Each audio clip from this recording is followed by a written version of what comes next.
तो भारत अपने आपदा प्रबंधन कानून में एक बहुत बड़ा बदलाव करने जा रहा है। आज इसी पर बात करेंगे।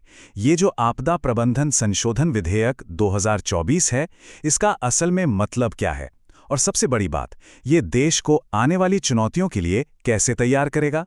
तो चलिए सीधे सबसे जरूरी सवाल पर आते हैं। भाई 20 साल पुराना कानून है, तो इसे बदलने की जरूरत आखिर पड़ी क्यों? ऐसा क्या बदल गया है कि अब हमें एक नए नजरिए की जरूरत है?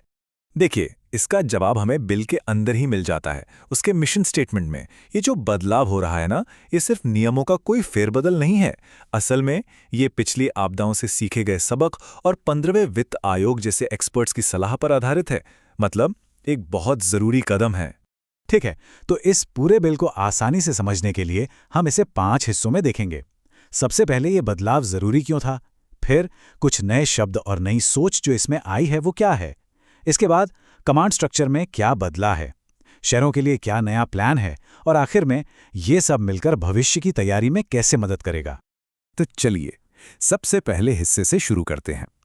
समझते हैं कि आखिर इस इतने बड़े कानूनी बदलाव के पीछे की वजह क्या-क्या थी। बिल का जो statement of objects and reasons है, वो साफ साफ बताता है कि ये कोई छोटा मोटा बदलाव नहीं है। ये तो पिछले लगभग 20 सालों के अनुभव से सीखा गया एक बड़ा स्ट्रैटेजिक लेसन है। अब देखिए, फोकस सिर्फ इस पर नहीं होगा कि बाढ़ आ गई तो बचाव कैसे करें। नहीं, अब फोकस इस पर होगा कि बाढ़ के खतरे वाले इलाकों को पहले ही पहचान लो और नुकसान को जितना हो सके कम करो। और इसी नई सोच से जुड़ा है इस बिल का दूसरा और बहुत दिलचस्प हिस्सा। वो है इसमें इस्तेमाल हुए नए शब्द। क्योंकि जानते हैं, शब्द सिर्फ शब्द नहीं होते, वो सोच में एक बड़े बदलाव का इशारा करते हैं। जैसे सबसे पहले देखिए, ये बिल आपदा जोखिम या डिजास्टर रिस्क को बाकायदा डिफाइन करता है। इससे क्या होता है?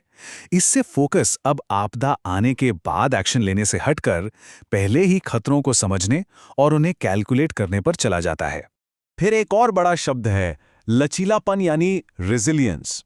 अब इसका मतलब सिर्फ किसी आपदा से उभर जाना नहीं है। इसका मतलब है कि कोई भी कम्युनिटी मुश्किल हालात का सामना कैसे करती है, उसे झेलती कैसे है, खुद को उसके हिसाब से ढालती कैसे है और फिर वापस मजबूती से खड़ी हो जाती है। और फिर आता है प्रत्युद्धारण यानी रिकवरी। इस बिल में इसे भी रीडिफाइन किया गया है।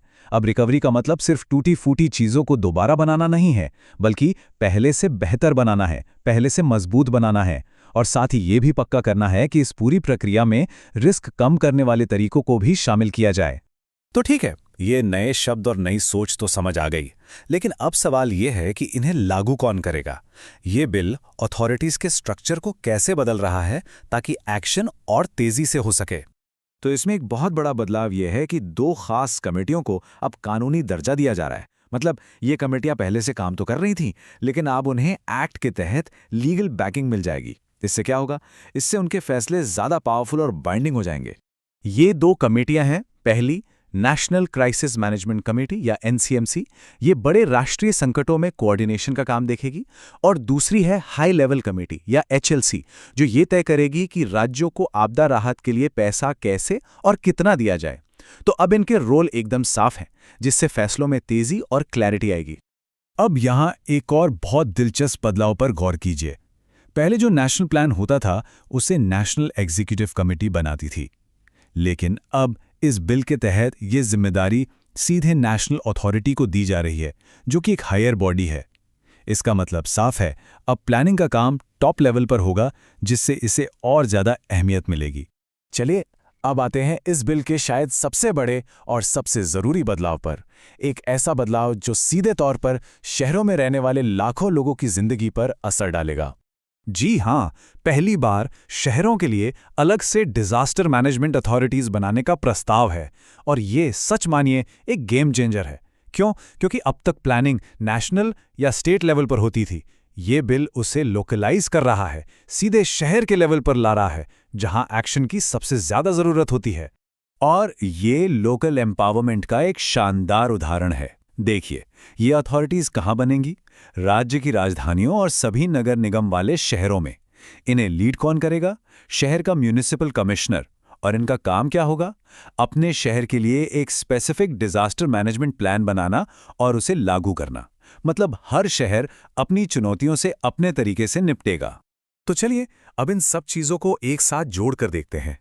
ये नई सोच, ये नई समितियां, शहरों के लिए नए प्लान, इन सब का देश की ओवरऑल तैयारी पर क्या असर पड़ेगा? जाहिर है इन सब बड़े बड़े प्लान्स को जमीन पर उतारने के लिए पैसा तो चाहिए, तो इसके लिए भी तैयारी है।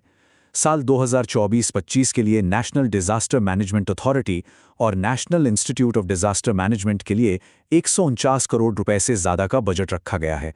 ये रकम इन नई कोशिशों को एक मजबूत फाइनेंशियल बैकिंग देगी। और ये पैसा कहाँ जाएगा? अगर इस बजट को देखें तो इसका सबसे बड़ा हिस्सा करीब 86 करोड़ रेवेन्यू पे खर्च होगा, मतलब डे टू डे ऑपरेशंस के लिए। करीब 52 करोड़ रुपए कैपिटल खर्च के लिए हैं, जिनसे नई टेक्नोलॉजी या इंफ्रास्ट्रक्चर जैसी चीजें बनेंगी, और बाकी के लगभग 10 करोड़ रुपए खास स्कीम्स के लिए रखे गए हैं। और ये जो आंकड़े हैं ये सीधे बिल के फाइनेंशियल मेमोरेंडम से हैं। तो ये बात साफ हो जाती है कि ये सिर्फ हवाई बातें नहीं हैं। इन योजनाओं को हकीकत में बदलने के लिए एक मजबूत फाइनेंशियल फाउंडेशन भी तैयार किया गया है। तो कुल मिलाकर ये 4 बड़े कदम हैं जो भारत के आपदा प्रबंधन के तरीके को पूरी तरह से बदल देंगे। पहला, अब हम सिर्फ रिस्पॉन्स नहीं करेंगे बल्कि प्रोएक्टिव होंगे, यानी पहले से तैयारी। दूसरा, सबकी भूमिकाएं अब ज्यादा साफ होंगी ताकि कोई कंफ्यूजन न रहे। तीसरा, पावर को लोकल लेवल पर यानी शहरों तक पहुंचाया जा रहा है।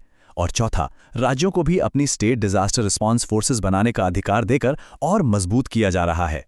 तो आखिर में इस बिल का मकसद एक ही है, एक ज्यादा मजबूत और रेजिलिएंट भारत बनाना। लेकिन सवाल वही है, और ये बहुत बड़ा सवाल है जिसका जवाब हमें सिर्फ वक्त ही देगा। क्या ये जो बदलाव कागज पर किए गए हैं वो वाकई जमीन पर भारत को आने वाली अनजानी आपदाओं के लिए पहले से बेहतर तैयार कर पाएंगे? ये सोचने वाली बात है।